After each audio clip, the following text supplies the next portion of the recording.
Welcome back, teachers and staff. We are so excited to partner with you in the exciting journey ahead. For today's 411 on Schoology, we have lots of information to share, more information, in fact, than I can share in the short time we have together. So for this 411, we will be including a link to the slide deck I've created for you so you can dig into these resources and details on demand. There are a number of comprehensive courses in Schoology, some created in-house and some by Schoology.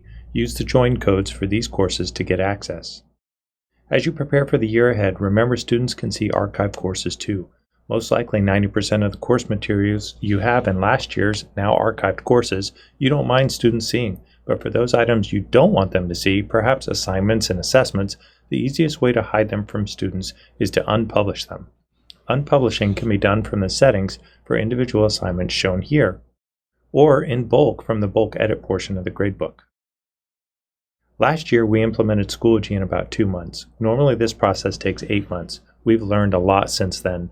One of those things is that Schoology creates courses based on exactly what is pulled from eSchool Plus. If you have separate PEIMS codes or course numbers for your tag, SPED, and on-level students, even if they're all in the same period and taught at the same time, separate Schoology courses are created for each of those courses, which obviously creates student confidentiality issues and class management challenges. We overcame that last year by adjusting in eSchool, which complicates reporting requirements. This year, thanks to many hours of work put in by Steve Wager and the programming team, we are implementing cross-listing, which basically combines enrollments for these separate eSchool courses so they appear as one course in Schoology.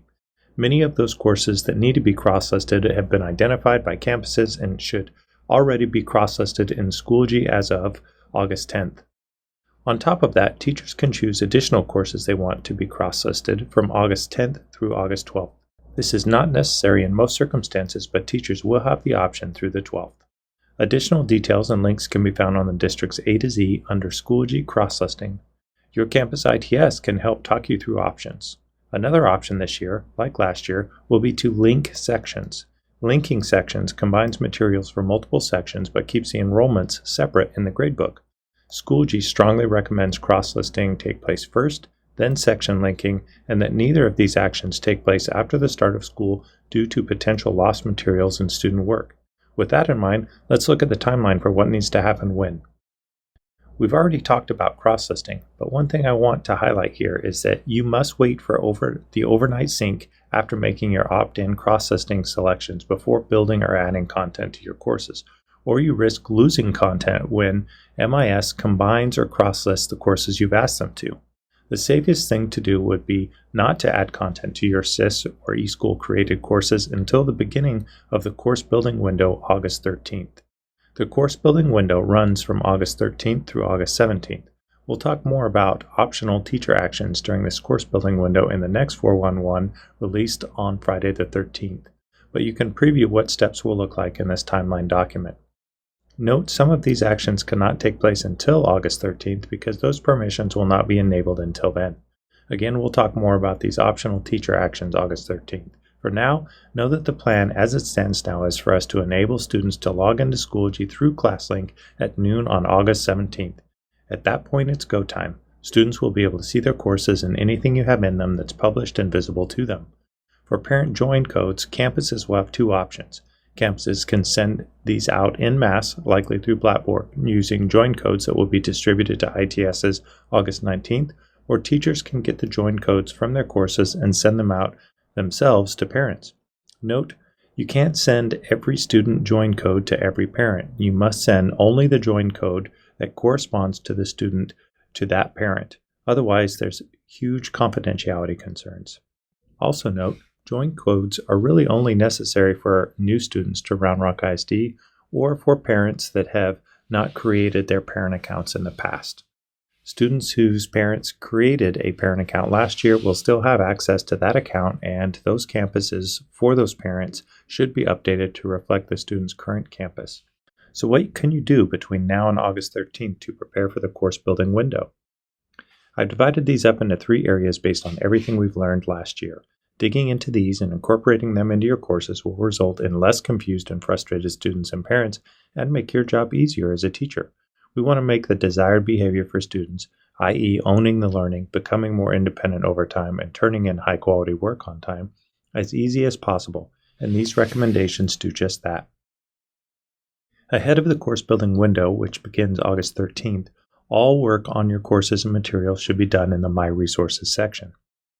A lot of the feedback we got from students and parents last year was they don't know where to look to find out what was due when. To minimize confusion and make doing the right thing easier, Deer Park and McNeil put a lot of thought and time into standardizing courses in terms of naming conventions and colors for assignments and folders last year. I've consolidated their recommendations in this document. Standardizing at the campus or department level yields huge dividends. Have these conversations now. Schoology provides a comprehensive calendar for students and parents to track deliverables and assignments, as well as an upcoming and an overdue section, which are both visible from the recent activity landing page students see when opening a course. As you can see from this slide, there are a number of ways we get Schoology to assist with parent and student communication. But for the big three tools to function, and for opt-in notifications to function, all your assignments and deliverables should have a due date, be published, have submissions enabled, and a category assigned. Based on feedback from parents and students, we have a number of assignment best practices to share as well.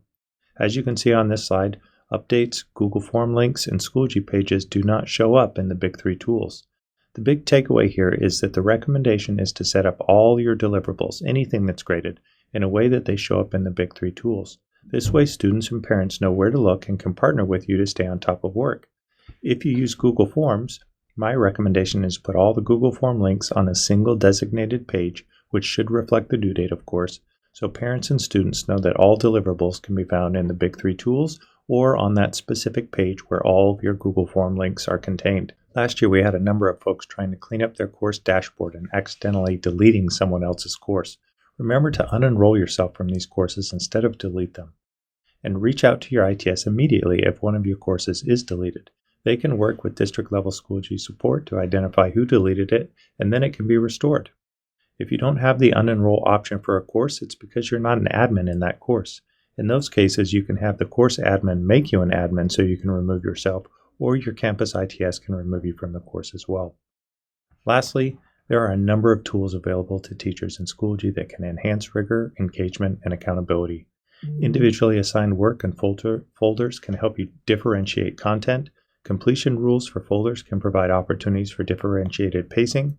Using rubrics for authentic assessments can result in higher quality student submissions. Badges can incentivize student responsibility and ownership of learning.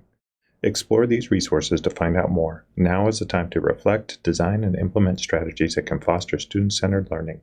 Just remember to do the work and build out your course templates in the My Resources section of Schoology. Each year you can improve upon them, and when the course building window opens August 13th, you'll be ready to import your materials into your eSchool or SIS-created courses. Our next 411 on Friday the 13th will focus on importing materials and getting your courses ready for students. Till then,